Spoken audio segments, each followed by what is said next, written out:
करुणा hospital में अपने काम में लग जाती है। काम तो वह पहले से ही जानती थी। सुबोध ने पूरे स्टाफ से करुणा को मिलवा दिया। करुणा के बारे में जानकर सभी उसकी मदद करने के लिए तैयार हो गए। करुणा अपने काम में लग गई। दूसरी ओर जब शोभा को पता लगा कि उसका बच्चा नहीं रहा तो वह बेहोश हो गई।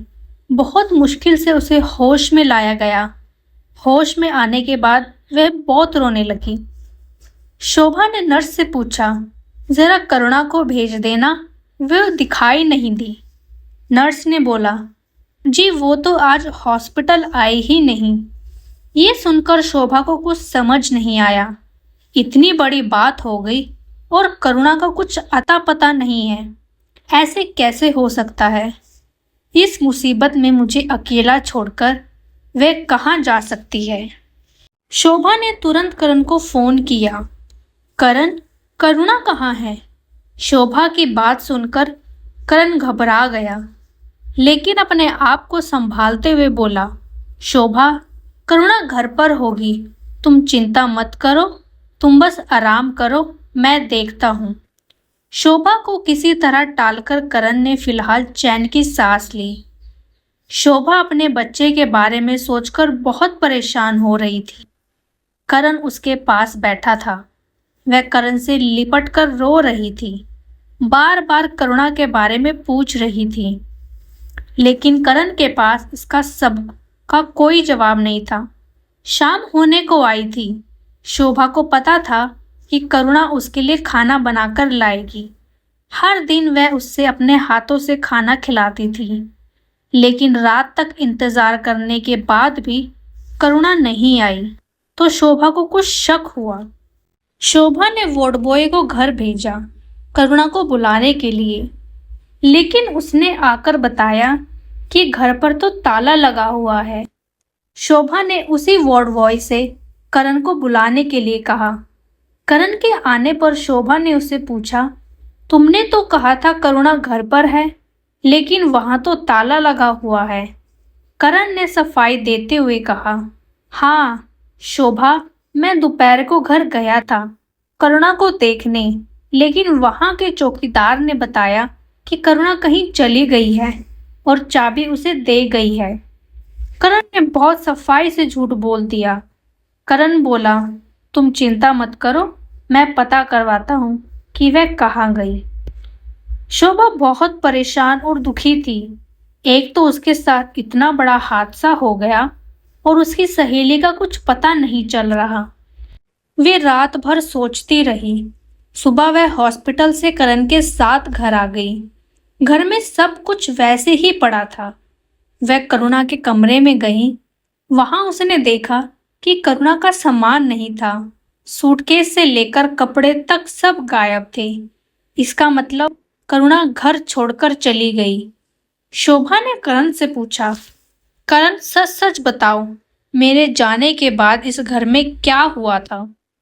ये सुनकर करण सपका गया, लेकिन उसने झूठ बोला, शोभा, मैं तो हॉस्पिटल में था, मुझे कुछ नहीं पता कि क्या हुआ।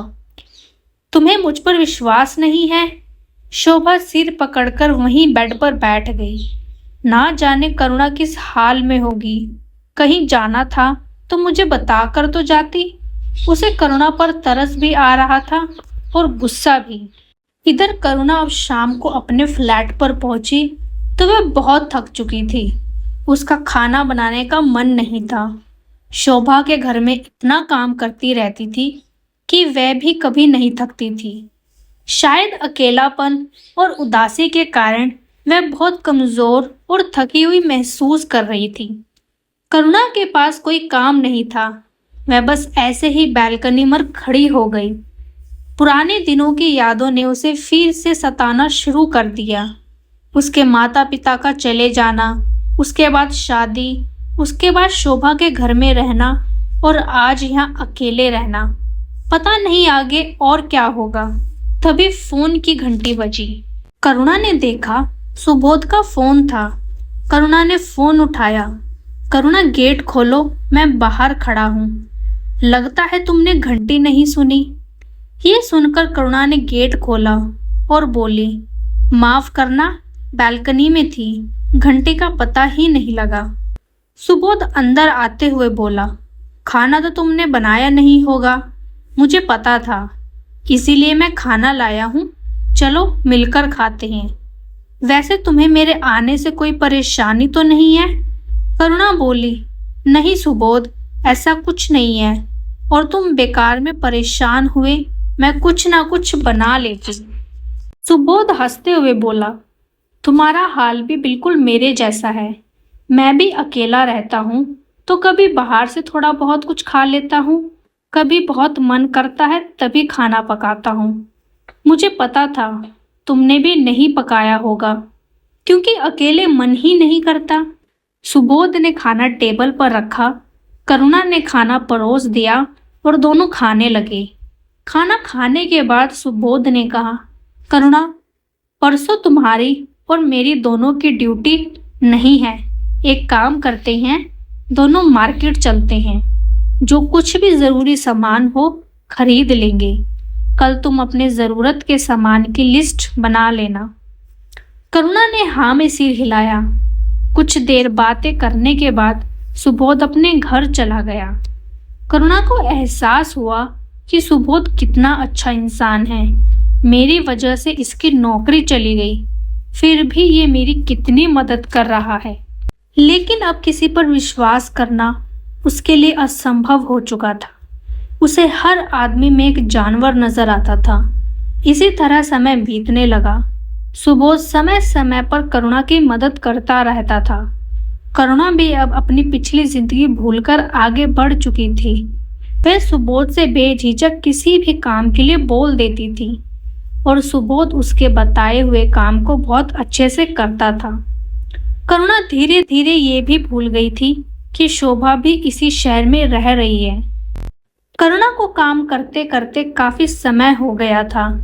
वह बस हॉस्पिटल से घर और घर से हॉस्पिटल जाती थी। इसी दो वजह थी। एक तो उसका कहीं भी मन नहीं लगता था, उसका हर चीज से मन भर गया था। दूसरा, वह ये सोचती थी कि किसी दिन उसका सामना शोभा से ना हो जाए। शोभा के बारे में उसे बहुत फिक्र रहती थी। वह उससे मिलना चाहती थी, लेकिन एक सवाल जो उसका पीछा नहीं छोड़ रहा था कि जब वह शोभा से मिलेगी तो उसका पहला सवाल यही होगा कि उसने घर क्यों छोड़ा। ऐसे में अगर उसने करण की सच्चाई शोभा को बताई तो शोभा की गृहस्थी खराब हो जाएगी। वह ऐसा हरगिज नहीं चाहती थी, इसीलिए उसका मन कहीं जाने का नहीं करता था। कुछ दिन बाद शहर के सभी बड़े अस्पतालों की एक कॉन्फ्रेंस होनी थी, जिसमें कैंसर के प्रति लोगों को कैसे जागरूक किया जाए। इस कॉन्फ्रेंस में करुणा को जाना था, लेकिन करुणा जानती थी कि शोभा भी वहां आएगी। करुणा ने ये बात सुबोध को बताई। ये सुनकर सुबोध बोला, करुणा, वैसे मुझे हक तो नहीं है, लेकिन अगर तुम मुझे अपना मानती हो तो एक बात बताओ कि तुम शोभा का सामना क्यों नहीं करना चाहती हो? क्या कारण है जो तुमने इतने सालों की दोस्ती तोड़कर वह हॉस्पिटल छोड़ दिया? करुणा जिस सवाल से बचना चाह रही थी, वही सवाल आज उसके सामने खड़ा था। करुणा ने कहा, सुबोध, वैसे तो मैं ये बात किसी को बताना नहीं चाहती थी, लेकिन तुमसे मैं कुछ छिपा नहीं सकती, इसीलिए बता रही हूँ। लेकिन तुम्हें मुझसे वादा करना होगा कि इस राज को किसी भी हालत में किसी पर भी जाहिर नहीं करोगे। सुबोध ने करुणा का हाथ अपने हाथ में लेते हुए कहा, करुणा, ये राज मरते दम तक मेरी जुबान पर नहीं आएगा। करुणा ने अपने ऊपर बीती एक एक बात सुबोध को बता दी। सारी बात वह सर झुकाकर बता रही थी। बताते बताते उसकी आंखों से आंसू बह रहे थे। जब उसने सर उठाकर देखा तो सुबोध की आंखें भी नम थी। सुबोध बोला, करुणा, मुझे माफ कर देना, मैं नहीं जानता था कि तुम इतना दर्द अपने अंदर लेकर बैठी हो। सुबोध ने करुणा से कहा, मैं इस शहर को कहीं दूर जाना चाहती हूँ, जिससे शोभा कभी भी मुझे ढूंढ ना सके। सुबोध ने करुणा से कहा, करुणा, मैं उस कॉन्फ्रेंस में से तुम्हारा नाम हटवाने की कोशिश करता हूँ, रही बात कहीं और जाने की, तुम उसकी चिंता मत करो। मैं कोशिश करके तुम्हारी नौकरी के लिए कहीं बात करता हूँ। मेरी कई हॉस्पिटल में अच्छी जान पहचान है। कुछ ही दिनों में कॉन्फ्रेंस शुरू होने वाली थी। करुणा को बहुत चिंता हो रही थी कि वह शोभा से कैसे मिलेगी। एक दिन सुबोध ने करुणा से कहा, करुणा, मैंने तुम्हारे क्वालिफिकेशन कम होने की बात बताकर तुम्हारा नाम कॉन्फ्रेंस से हटवा दिया है। मुझे माफ कर देना, इसके अलावा मेरे पास कोई और उपाय नहीं था। करुणा ने सुबोध का शुक्रिया अदा करते हुए कहा, ये तो सच ही कहा तुमने। वैसे भी पता है कि मेरा तुम्हारा एहसान कैसे उतार पाऊंगी। तुमने मुझे बचा लिया। सुबोध बोला, करुणा, मैंने तुम्हारे लिए कई हॉस्पिटल में बात की है, जिनमें से कहीं ना कहीं तुम्हारी नौकरी पक्की हो जाएगी। लेकिन नए शहर में अकेले कैसे रहोगी? ये सुनकर करुणा कुछ देर चुप बैठकर रही, फिर बोली, सुबोध, बहुत से लोगों के सहारे मैं यहाँ तक पहुंची हूँ, लेकिन अब अपने दम पर दुनिया का मुकाबला करना चाहती हूँ। जो होगा देखा जाएगा, वहां भी तुम्हारे जैसे अच्छे लोग मिल जाएंगे। ये सुनकर सुबोध हंसने लगा, फिर बोला, मेरे जैसा क्या? अगर तुम कहो तो मैं ही साथ में चलता हूँ। करुणा ने सीरियस होते हुए कहा, नहीं, मैं ऐसा सोच भी नहीं सकती। पहले भी एक बार मेरे कारण तुम्हारी नौकरी जा चुकी है। अब की बार ऐसा हुआ तो मैं अपने आप को कभी माफ नहीं कर पाऊंगी। सुबोध चुप रह गया। सुबोध मन ही मन करुणा को चाहने लगा था, लेकिन ये बात वह अपने मुंह से कह नहीं पा रहा था। लेकिन अब जब करुणा नए शहर में जा रही है तो उसे कुछ समझ नहीं आ रहा था कि बात को आगे कैसे बढ़ाए। इसी तरह कुछ दिन बीत जाते हैं। एक दिन सुबोध करुणा के घर आता है। करुणा, तुम्हें परसों एक हॉस्पिटल में जाना है। मैंने बात कर ली है। बस तुम मिल लाओ, नौकरी तो पक्की है, लेकिन सैलरी इतनी ही मिलेगी। करुणा बहुत खुश होती है। सुबोध, तुमने मेरे लिए जो किया है वे मैं कभी भूल नहीं सकती। एक एहसान और कर दो मेरे लिए, तुम भी मेरे साथ चलो। वहाँ सब इंतजाम देख लेना, फिर वापस आ जाना। ये सुनकर सुबोध ने कहा, ये सब कहने की जरूरत नहीं थी। मैं तुम्हें अकेले थोड़ी ही भेज रहा था। मैं भी साथ चलूंगा। अगर नौकरी पक्की हो गई तो वहीं रहने की जगह ढूंढ लेंगे। ये सुनकर करुणा बहुत खुश हुई, लेकिन सुबोध उदास बैठा था। उसे उदास देखकर करुणा ने पूछा, अपनी परेशानी में इतना उलझ जाती हूँ कि दूसरों के बारे में कुछ सोचती ही नहीं।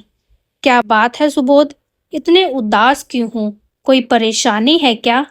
सुबोध ने कहा, करुणा, मैं तुमसे कुछ कहना चाहता हूँ, लेकिन हिम्मत नहीं पड़ रही थी।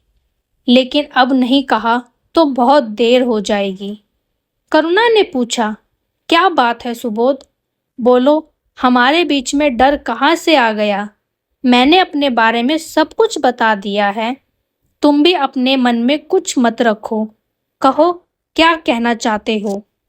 सुबोध ने डरते हुए कहा, करुणा, मैं तुमसे प्यार करता हूँ। ये बात मैं मन में रखे हुए था, लेकिन जब तुम्हारे जाने का समय आ गया तो अब मैं अपने आप को रोक नहीं पाया। ये सुनकर करुणा का चेहरा पीला पड़ गया। वे हवाक होकर सुबोध की शक्ल देख रही थी। उसकी आंखें नम हो गई थी।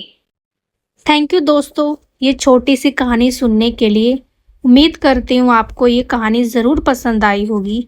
इसके आगे वाले कहानी में क्या होता है ये हम आपको आगे वाले एपिसोड में बताएंगे। क्या करुणा सुबोध को जवाब देती है? क्या उसका जवाब हाँ में होगा या ना में होगा? उम्मीद करती हूँ आपको ये छोटी सी कहानी अच्छी लगी होगी। बहुत बहुत शुक्रिया।